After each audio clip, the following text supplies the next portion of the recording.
Hello guys, എങ്ങനെ ഇതുപോലെ കിടിലനായി watermark വെക്കാൻ കഴിയുമെന്നാണ് ഈ വീഡിയോയിലൂടെ നോക്കാൻ പോകുന്നത്. ഇത് ഈ ചാനലിലെ ആദ്യത്തെ ട്യൂട്ടോറിയൽ വീഡിയോ ആണ്, അതുകൊണ്ട് സപ്പോർട്ട് ചെയ്യാൻ മറക്കല്ലേ ഗൈസ്. അപ്പോൾ നമുക്ക് അധികം വൈകിക്കാതെ വളരെ കൃത്യതയോടെ എങ്ങനെ ഇത് എളുപ്പത്തിലും വേഗത്തിലും ചെയ്യാമെന്ന് പഠിക്കാം. അപ്പോൾ let's get to the video.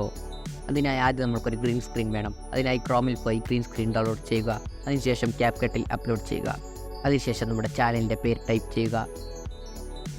ഫോണ്ടിൻ്റെ സ്റ്റൈലും തിക്നെസ് ഒരു 4 മുതൽ 6 വരെ കൊടുത്തതിന് ശേഷം ഒപ്പാസിറ്റി 100 തന്നെ വെക്കുക. അതിനുശേഷം വീഡിയോ എക്സ്പോർട്ട് ചെയ്യുക.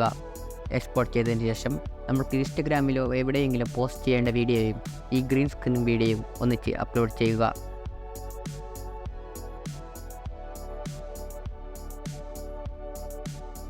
അതിനുശേഷം ഗ്രീൻ സ്ക്രീൻ വീഡിയോ ഓവർലേ ചെയ്യുക. ഗ്രീൻ സ്ക്രീൻ ഓവർലേ ചെയ്തതിന് ശേഷം താഴെയുള്ള കട്ടൗട്ട് എന്ന ഓപ്ഷൻ എടുക്കുക. അതിൽ ക്രോമ കീ എടുത്ത് കളർ പിക്കർ എടുക്കുക. അതിനുശേഷം ഗ്രീൻ സ്ക്രീൻ സെലക്ട് ചെയ്ത് ഇൻറ്റൻസിറ്റി ഒരു 12-14 വെക്കുക. ഇത്രയും ചെയ്താൽ തന്നെ നമ്മുടെ വാട്ടർമാർക്ക് റെഡിയായി. അതിനുശേഷം സ്പീഡ് അഡ്ജസ്റ്റ് ചെയ്താൽ വീഡിയോയുടെ സൈസിൻ്റെ അത്രയും തന്നെ വാട്ടർമാർക്കും വെക്കാം. അപ്പോൾ ഈ വീഡിയോ ഇഷ്ടപ്പെട്ടെന്ന് കരുതുന്നു.